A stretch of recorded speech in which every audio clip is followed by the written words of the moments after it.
సభలో అంతమంది ఉంటే ఒక్కడు శివుని ఇల్లాలు అమ్మవారు వచ్చిందని అన్నవాడు లేడు. ఆవిడ లోపలికి వెళ్ళలేదు. వెళ్లకుండా తిన్నగా యజ్ఞశాల దగ్గరికి వెళ్ళి దక్ష ప్రజాపతి దగ్గర నించుని ఆవిడ ప్రశ్న చేసి, ఏమయ్యా, ఏమిటి శివుడు శ్మశానవాసి అంటున్నావు, నీ ఇష్టం వచ్చినట్టు మాట్లాడుతున్నావు, నిరీశ్వర యాగం చేస్తున్నావు. తండ్రి, నిన్ను ప్రశ్న వేస్తున్నాను.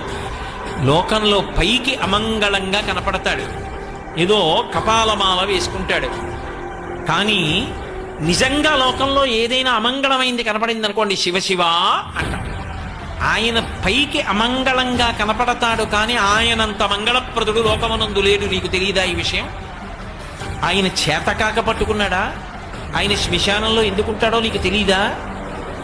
ఆయన శ్మశానంలో ఎందుకుంటాడు అంటే, చచ్చిపోయేటంత వరకు అక్కర్లేని చోట్ల అన్నింటిలోనూ తిరిగి ఎన్నడూ శ్మశానానికి వెళ్ళని వాడు చచ్చిపోయిన తర్వాత కాళ్ళు చేతులు కట్టి కొత్త కర్రల మీద పట్టుకెళ్ళి తీసుకెళ్లి దహించేస్తే వాడిలో ఉన్న జీవుడే పైకి లేచి ఒక్కడు నిలబడి ఏడుస్తుంటే, ప్రదోషవేళ అయిపోయిన తర్వాత కొడుకు కూడా పక్కన లేకుండా అందరూ ఇంటికి వెళ్ళిపోతే, అయ్యో నాది నాదనుకున్న ఈ శరీరం కూడా కాలిపోయిందని ఏడుస్తుంటే, చచ్చిపోయిన వాడు ఇంకొక మాట చచ్చిపోకుండా ఉండడానికి, ఓదార్చడానికి నాన్నవాడు ఒక్కడక్కడ ఉండడని నేనున్నాను పార్వతి ఏం చెప్పాడు మహాభారతం అనుశాసనిక పర్వంలో.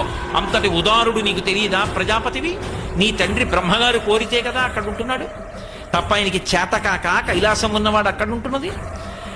నీ ఇష్టం వచ్చినట్లు మాట్లాడుతున్నావుట శంకరుడి గురించి. నిన్ను కన్న తండ్రి చతుర్ముఖ బ్రహ్మగారంతటి వాడు ఆ మహాత్ముని యొక్క పాదములకు అంటుకున్నటువంటి ధూళి తీసి 4 శిరస్సుల మీద 4 కిరీటముల మీద చల్లుకుంటున్నాడే. మరి నిన్ను కన్న తండ్రికే అంత గౌరవం ఉంటే నువ్వెలా శంకరుడి గురించి తక్కువ చేసి మాట్లాడుతున్నావు? నిరీశ్వరయాగం ఎందుకు చేస్తున్నావు? శివుడికి హవిస్సు లేకుండా యజ్ఞం చెయ్యవలసిన అవసరం ఎందుకు కలిగింది అని ఆమె అడిగితే ఇలా తల తిప్పలేదు, ఒక్క ప్రశ్నకి జవాబు చెప్పలేదు.